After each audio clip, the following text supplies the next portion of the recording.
just a bit of a keeping it real video about seedlings. So these are my seedlings.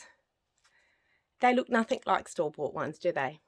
But the thing is, growing your own seedlings is heaps cheaper and it's more satisfying. And sure, yeah, they don't look like the seedlings that you would buy in store.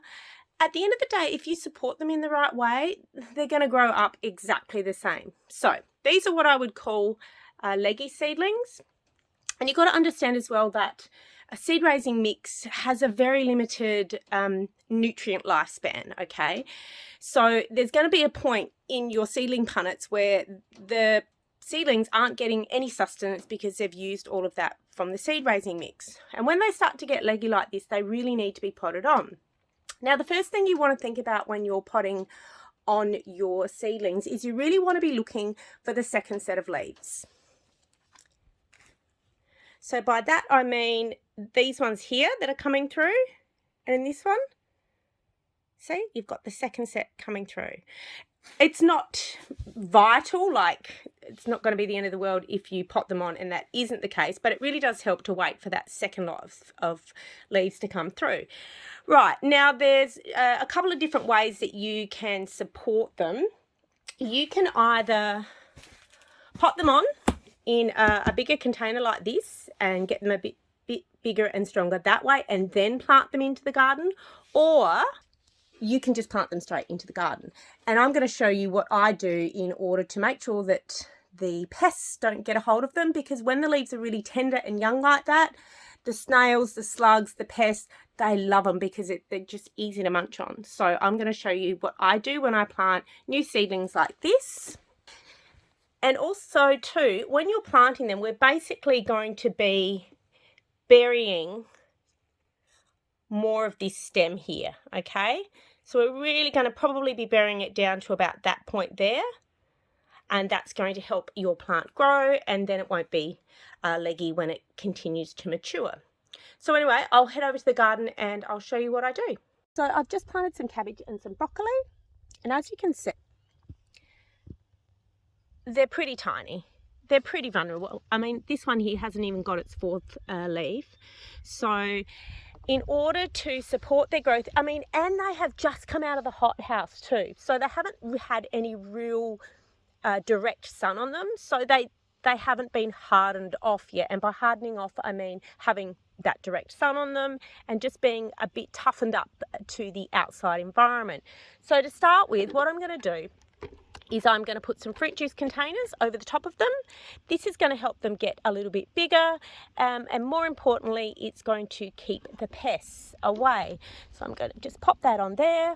I'm going to keep them moist, not wet, but moist. And then I would say easily in another week, they will grow quite well, and then in another week or two I will probably shift them to this kind of container, and then in another couple of weeks or so I'll probably shift them to the bigger ice cream containers.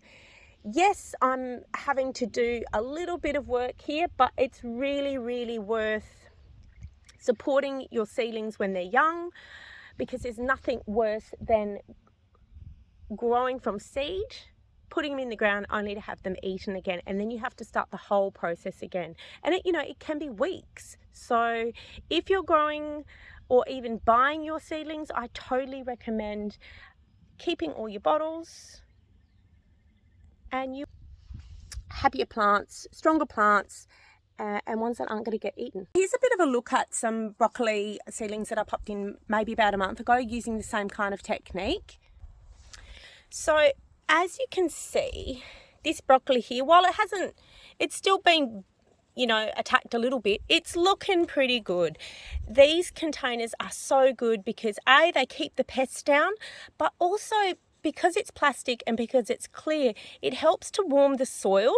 And that in turn, at this time of the year, really helps with the growth, because coming into winter, the soil is a lot cooler, and that means things just grow a lot slower.